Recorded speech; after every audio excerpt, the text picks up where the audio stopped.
A reading from 2 Samuel chapter 18, verses 5 through 9, verse 15, and verses 31 through 33. The king ordered Joab and Abishai and Ittai, saying, "Deal gently for my sake with the young man Absalom." And all the people heard when the king gave orders to all the commanders concerning Absalom. So the army went out into the field against Israel, and the battle was fought in the forest of Ephraim. The men of Israel were defeated there by the servants of David, and the slaughter there was great on that day, 20,000 men. The battle spread over the face of all the country, and the forest claimed more victims that day than the sword.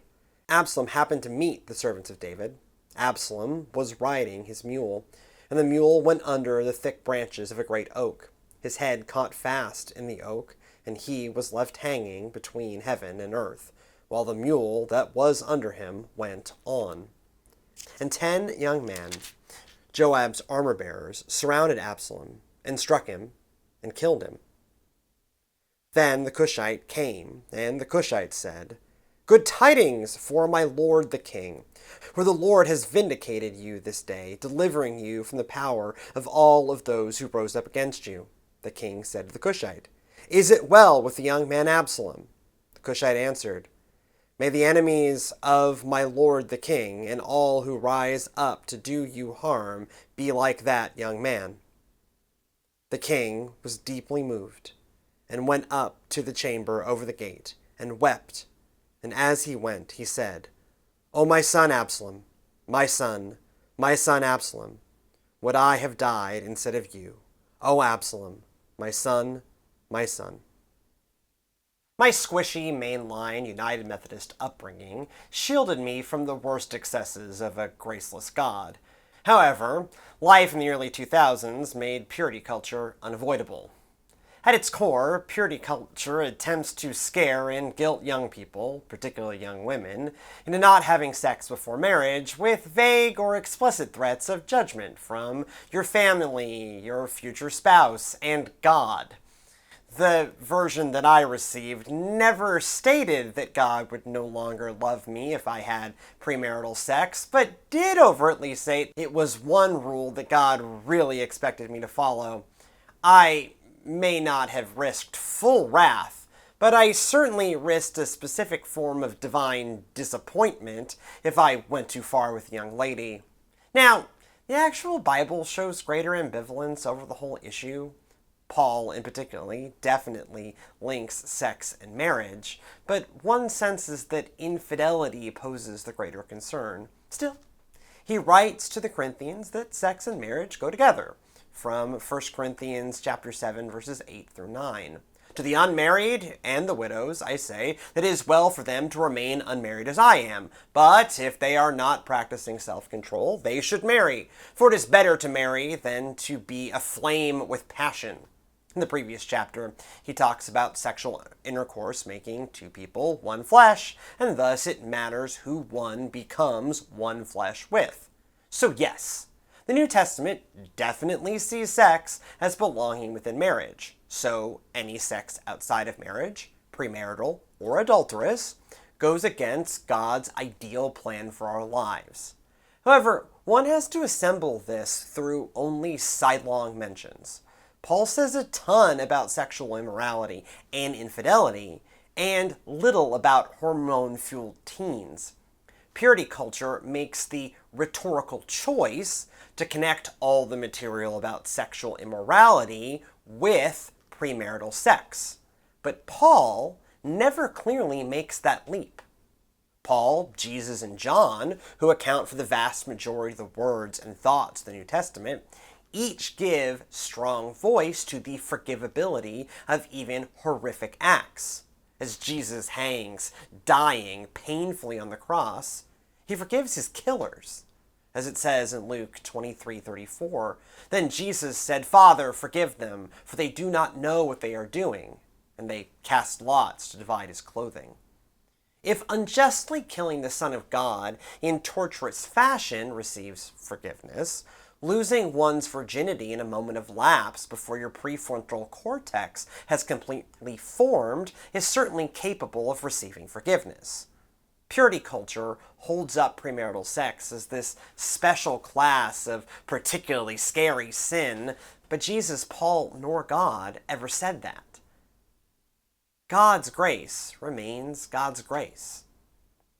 The fear that God will somehow reject the non-virgin prevents us from having a sane, Christian conversation about why one should wait until maturity and marriage before having sex.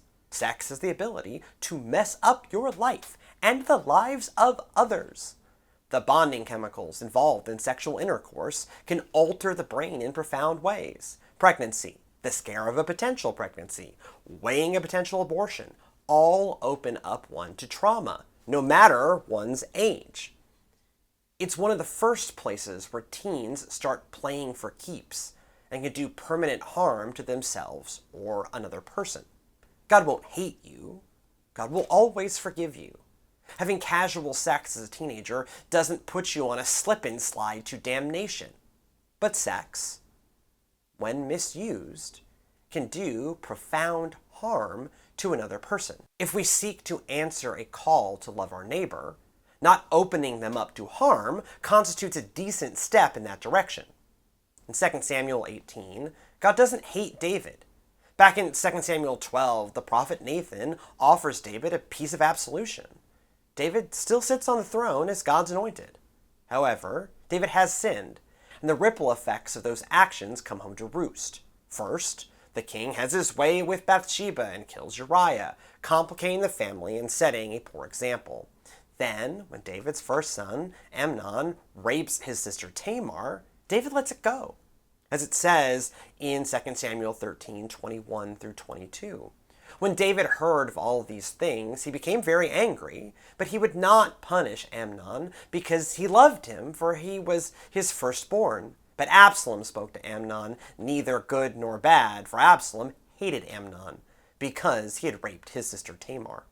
Absalom takes matters into his own hands, kills Amnon, and sets out on a collision course with his father, creating an open military rebellion against David. This rebellion gets resolved in 2 Samuel 18 with the death of Absalom and David's mourning.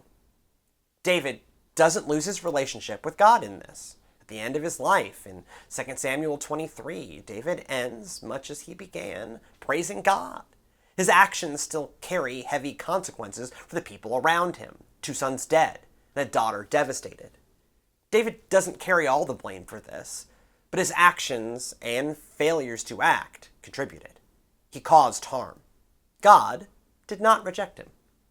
When we construct a graceless God, where we follow the rules as best we can or risk the hellfires, we miss the point. According to the Kinsey Institute, a major pillar of research into sexual and reproductive health, the average age of sexual initiation in the United States is 16.8 years for men and 17.2 years for women, while the U.S. Census Bureau reports that the average age of marriage is 30.5 years for men and 28.6 years for women. If we construct a false Christianity where God has special wrath for unmarried non-virgins, God has special wrath for the majority of the U.S. population under the age of 28. We rob God of God's power to meet people wherever their actions have landed them. We strive to meet God's standards, not out of a fear of divine rejection, but out of love, a desire to avoid inflicting harm. Martin Luther framed salvation as an opportunity to be set free to do good works. John Wesley links justification, a clearing of your ledger with God, with regeneration, an opportunity to actually begin loving. With God's help, we can live differently, show more love, and do less harm. If you still want a relationship with God, God's right there to meet you in whatever ditch you crashed into. It doesn't matter if you had premarital sex, ruined the life of your family with deadly consequences, killed God's son, or anything else in between. God will love us so that, in time, we can learn to do the same.